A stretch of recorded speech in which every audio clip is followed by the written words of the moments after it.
Ada kabar gembira khususnya pendukung timnas Indonesia. Kevin Dix akhirnya kembali berlatih bareng FC Copenhagen. Ya, ini jadi angin segar banget buat klubnya dan tentunya buat Garuda Squad. Kevin sempat absen cukup lama gara-gara cedera waktu laga lawan Brøndby IFC di Liga Denmark pada minggu kedua April lalu. Main di Stadion Parken, malah apes kena cedera. Tapi sekarang kondisinya makin membaik.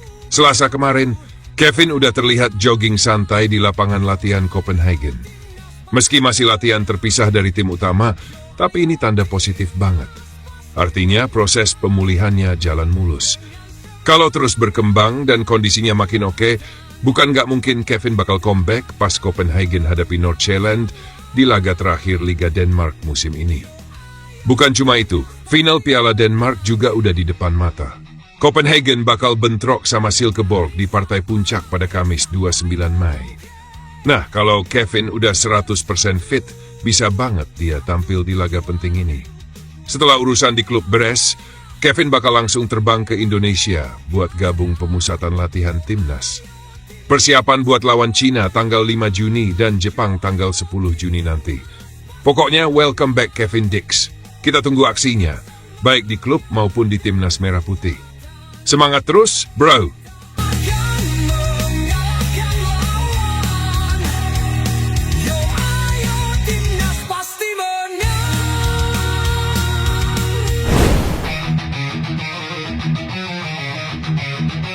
Jordi Amat, bek andalan timnas Indonesia, kabarnya bakal balik ke kampung halamannya di Spanyol setelah kontraknya bareng Johor Darul Ta'zim JDT selesai. Kontraknya bareng klub Malaysia itu habis di bulan Mei ini dan ternyata nggak diperpanjang. Nah, sejak itu masa depan Jordi pun jadi bahan obrolan hangat. Banyak yang nebak-nebak dia bakal lanjut main di Liga 1 Indonesia. Beberapa klub pun langsung dikait-kaitin, dari Bali United sampai sang juara musim ini, Persib Bandung. Tapi baru-baru ini muncul kabar yang lebih bikin penasaran. Sekarang Jordi lagi gabung bareng skuad Garuda untuk pemusatan latihan TC di Bali, jelang laga penting timnas. Di tengah kesibukan itu muncul rumor baru, katanya Jordi nggak bakal lanjut karirnya di Indonesia. Terus gimana?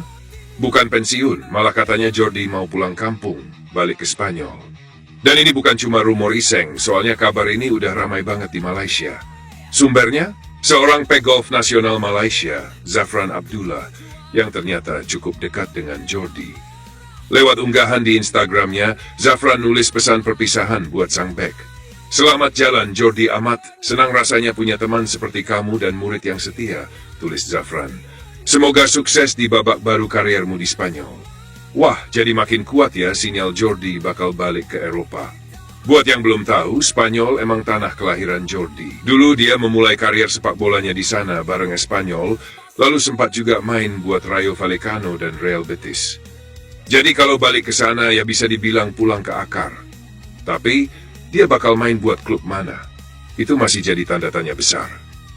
Yang jelas, fokus Jordi sekarang masih buat timnas Indonesia. 2 laga terakhir di putaran ketiga kualifikasi Piala Dunia bakal jadi ujian berat, apalagi ada pertandingan penting lawan Jepang tanggal 10 Juni nanti. Jordi juga sempat bilang di media sosial, kembali bertugas.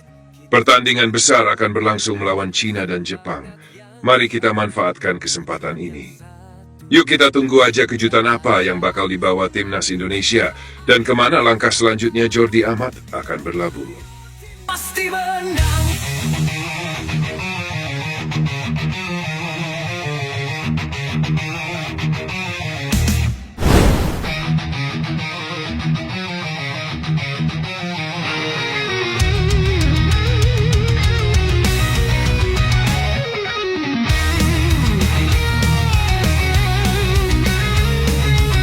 Tom Hai baru aja menuntaskan laga terakhirnya bareng Almere City di Liga Belanda.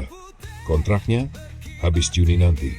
Tapi sekarang dia udah punya satu keputusan yang gak bisa diganggu-gugat. Destinasi berikutnya, Bali United Training Center.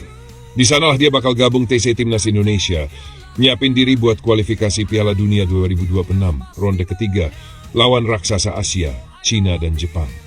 Soal klub baru, Hai masih simpan rapat-rapat. Fokusnya cuma satu, Garuda di dada. Karena buat dia, sekarang bukan waktunya mikirin transfer, tapi waktunya berjuang bareng Merah Putih.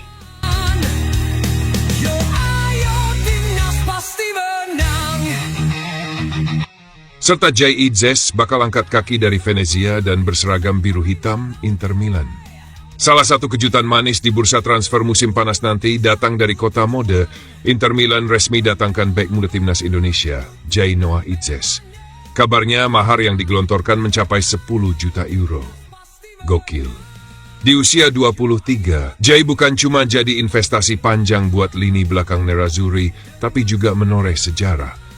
Pemain Indonesia pertama yang gabung skuad utama Inter Milan. Kontrak berdurasi 5 tahun ini dikonfirmasi langsung oleh agennya, Bilal Acente. Semua sudah beres, tinggal Jay tunjukkan kualitasnya. Ini mimpi yang terwujud. Dia datang bukan cuma buat numpang lewat. Langkah besar ini bukan sekadar transfer, ini babak baru yang akrab dipanggil Bang Jay dan sepak bola Indonesia.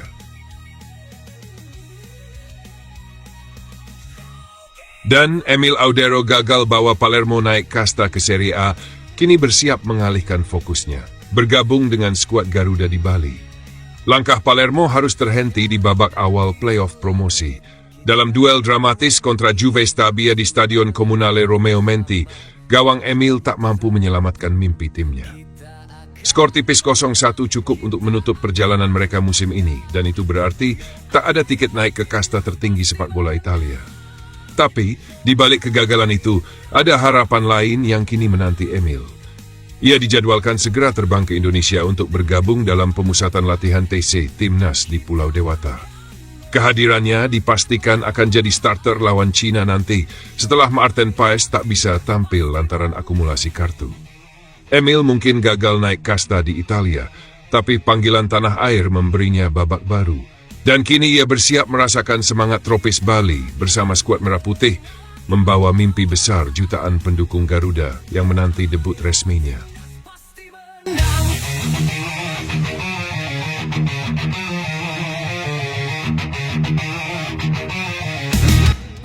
Timnas Indonesia memang tak bakal habis dibahas. Atmosfernya luar biasa, dukungan melimpah, dan yang paling bikin bangga, performa di lapangan sekarang juga makin menggigit. Tapi di balik itu semua ada satu pertanyaan yang mulai sering mampir di telinga pecinta bola tanah air. Apakah kita mulai terlalu tergantung pada pemain naturalisasi? Ya, seperti nama-nama yang menghiasi starting 11 Garuda sekarang. Mereka bukan cuma hadir buat meramaikan, tapi benar-benar jadi tumpuan. Dan di tengah euforia itu muncul suara jujur dari salah satu pemain senior yang sudah lama malang melintang di Liga Indonesia, Otavio Dutra. Sekarang banyak pemain dari luar negeri yang sudah punya dasar kuat. Mereka belajar dari kecil, mentalitas mereka sudah terbangun. Tapi jangan lupa pemain lokal. Mereka juga butuh panggung, ucap Dutra di kanal YouTube Bicara Bola by Akmal. Bukan berarti Dutra menolak naturalisasi. Sama sekali enggak. Bahkan dia sendiri pernah melalui proses yang sama.